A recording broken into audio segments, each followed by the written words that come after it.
pamusoro vakuru vedare inini ndine ndinoitwa kuliend wacho ndinoweka nyaya kunge metsi handitye shumba dzepamachizi right. Ndadzoka nemaupdates manyama ari kutenderera panapa pandira nyaya iri kunetsa pari kunzana Saruwaka mari yacho vari kumboiendesa kupi ndo nyaya iri kutenderera nyaya iri kunetsa. Saka isu zvari kuitika ka panapa this information comes from my lawyers acho vachiexplaina kuti mari dzatakareceiva dzakabva kunana nhingi nekunana nhingi. Saka at the moment tiri kuda kunyatsoziva kuti Saruwaka nevakomana vake mari vari kumboisa kupi ndo zvatoda kuziva, because mari inorwadza kushanda. Hazvisi nyore kushanda zvemabasa zvimwe zvemujoza isedha unomhanya chinde chimudhudhudhu, unomhanya basa rechigarden boy rekushandira varungu, isedha uri security guard, kana kuti unongongwavha kana kuti unoshandira mukula ameno mabasa akawanda wanda, kana kuti unokanya dhaka uri wekontraka, zvakawanda zvemabasa zvacho zvikurohwa, kana kuti unongoiseta masatellite dish. Nyaya iri kuti netsa zvisingaite iyoyo, because my lawyers panapa vari kubuda vari kuramba nyaya, because chadonyodzwa kuti mimi makapuwa mari nana Saruwaka ndo nyaya yandinonyatsokunzwisisa kubva kune my lawyers, but my lawyers ava vari kunyatsoratidza kuti havana kana send ravakareceiva kubva kuna Saruwaka netimu rake. Ndo nyaya iri kunyatsotenderera panapa, vari kuti havana kana send ravakareceiva kuna Saruwaka pamari dzavaitora vachiti mari dzekwa Nyokayemabhunu handiti.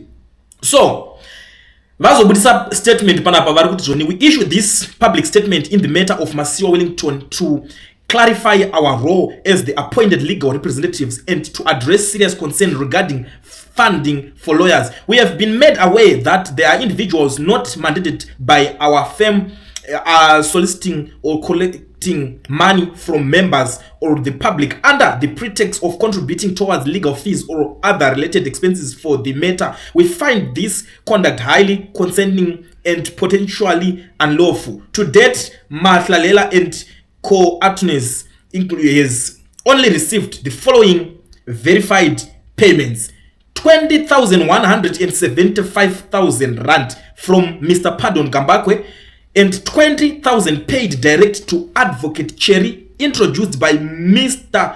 Godwin Zachose. These are the only amounts that we have reached us or any council working alongside us. No other funds have been received by our firm, and we only have no record control or reconciliation over any monies collected elsewhere. Do shoko riri kutenderera muma streets panapa hama dzadiwa riri kufamba kunzi mari dzakabuda, mari dzakatambirwa pano iri kuita iyo 41,000 41,075 rand ndo mari yakatambirwa.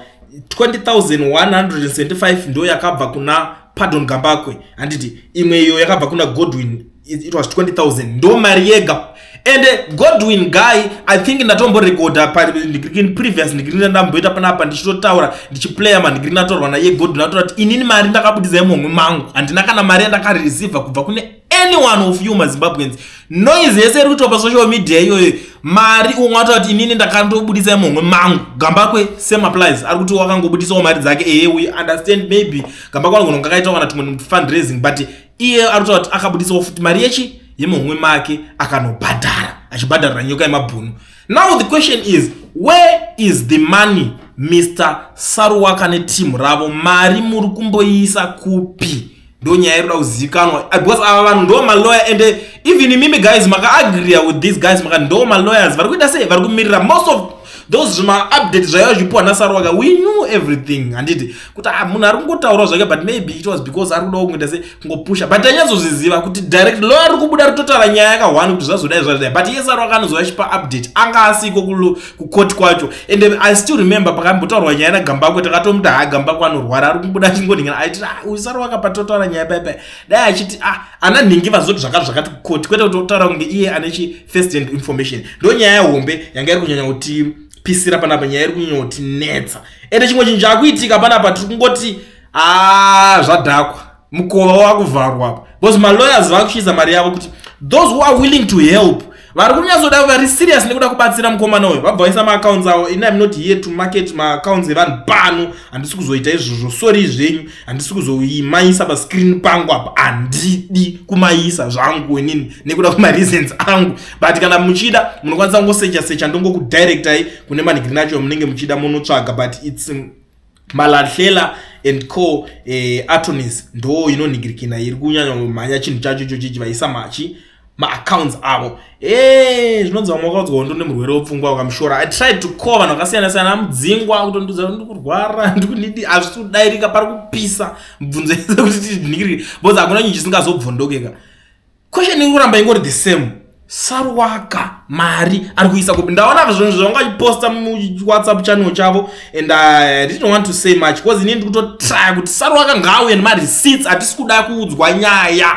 Atindudzwa kuti ndakapa lawyer ningi iyo mari. Ukaenda kwa lawyer ukabhadhara mhuri yeZimbabwe unopuwa receipt. Lawyer haangotore mari kunge ari kungoita kunge zvinhu zvepasi pemuti. To be very honest with you, even kana pana lawyer racho rakamirira toda kuziva because my lawyers anga ari kukoti tiri kumaziva. You understand what I'm saying? I'm not attacking anyone, by the way, but ndingotaura zvinhu zviri muma streets panapa. Right. Ivo vanhu vari kubuda kuda kubhazisa vanhu.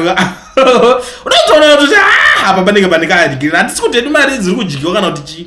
Hatisi kuti hedu mwana, hatisi kuti vakomana hamusi kutsvaga mabasa kuti muriritire mhuri dzenyu kana kuti chi. Right, chamere chakadai so. We received concerns from the public based on this circulating document. Followers of the revolution must relax. Trust your leadership. Trust the process. Takati tirikuda kuti madimoni ese ataure. Comrade Saruwaka addressing manje ndo zvikuitika. I don't know kuti madimoni ndapi. Lawyer can't be a demon. A lawyer can't be a demon because ndiye ari kumirira Nyokayemabhunu wacho. Nyokayemabhunu pari pepe habuditswe nekungoti maswera ese mhuri yeZimbabwe. Zvinhu zvedu zveku-revolution munogona kutaura kana 50 and hakuna kana chinhu chinoitika. To be very honest, hatichadi kuti tizwa zvinhu zvechibalance takanyarara and zvinzonyedza. Nyokayemabhunu anofanira kubuda. Kote mashura tiri kuona ari kuitwa mashura akagochwa iwawa ekuti mubuda uchingosimbisa vanhu zvinhu zvisipo. Toda kuziva mari dziri kubhadharwa nemaZimbabwe dziri kuenda kupi. Right, vabva vachinja. Unoona kuti hai handifungwe pana anobvisa. I'm telling you now. Handifungwe pana achabvisa. Vatochinjawo futi ivo vakomana vacho naSaruwaka. And we change the fundraising name. Revolution fundraising accounts. Hanzi dzadze revolution. Awanaka. Vakashata. Saruwaka. Aiwa, iwe ndambotira kumufonera kana fonera ziri kuita aikambomutraya futi. Aiwa, ataneta wasenyika.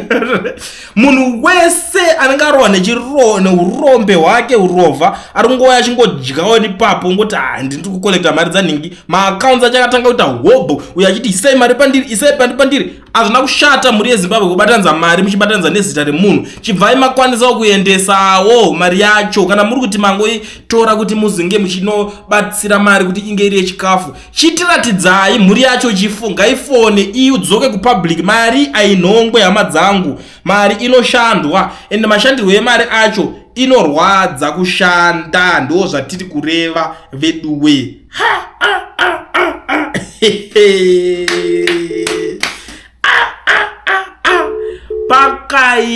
Pakaipa.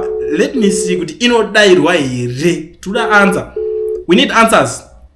Pasina vanhu vanodzima mafoni. Hatidi kudzimirwa mafoni senyika. Tinoda kuti vanhu vanzwe.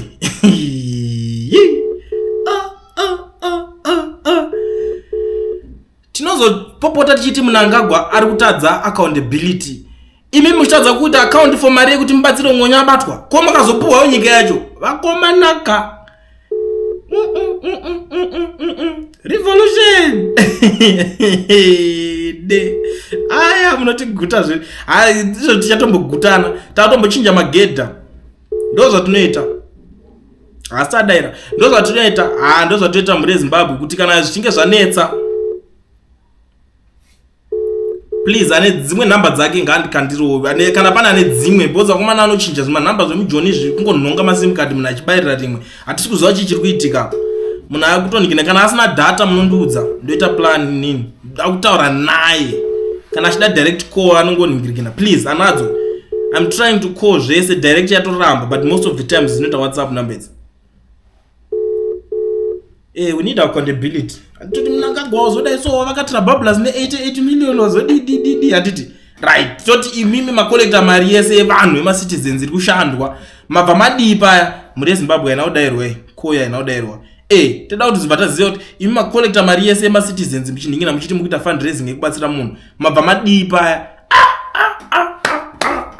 mari inorwadza kushanda. Kune vamwe vachada kusaidira ndokuzivai musasaidira izvo musingazive. Anenge ane nharo ngaatore nhamba dzangu auya andifonere pano andidona ndingotaura zina basa mucomment section uya ufone udefende munhu wako wobva kuti defenda nemari receipts. Isu tine proof yekuti vari malawyers vari kuti havana kupuhwa mari iproof yandabuditsa iyi.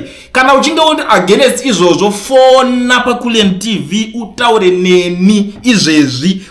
Unofonesa WhatsApp call unongondudza kuti Kulen ndiri kuda call ndichitaura nyaya idzi senda kusend kwake kana kuti hahusi ndifonerei ndiri kutoda mandijuma ndiri pachik. Anyway kune vari muSouth Africa kanoda register company vavhurwa FNB business account zvaizvi bata education research yana own vanokuvhurira zvakanaka zviri nyore ende hazvichambonide kuti ufambe uchienda kana kwavari. Unongofona uri kwauri koko wototumira manhigiri nako wototaurirana process everything wakutota zvakadai chitupa changu ichi chipassport changu ichi chinongodiwa chete chipassport chako chiri valid watoone company registered wobvovhurwa FNB business account wochirega kukumbira zvima account zvevamwe. Saka garai mabata own izve so mugare maregisterwa. I think ndapedza ipapapa. I'm waiting for Saruwaka. Tinounzwa kuti arikuda kuadresa kuti boza tichada vanhu vanoadresa vasingadai. Everybody must answer. Pakanzi padiwa chakati kana akaramba kuansa inini ngaanoansa kana imwe media house kwese. Everybody is waiting for him kuti aanse macause. Akatadza kuansa uku ngawane imwe yaanoansawo macause iwayo kwete nguva uchingoblasta because ukataura pasina ari kukuquestiona hazvinyatsomeka sense. Unongochita ngori kuti ase uri kubrainwasha vanhu unonga uzongoperera kuti revolution izvozvo vachinja maaccounts haichanzi mari for Nyokayemabhunu yakunzi fundraising for revolution. Muchazvitinura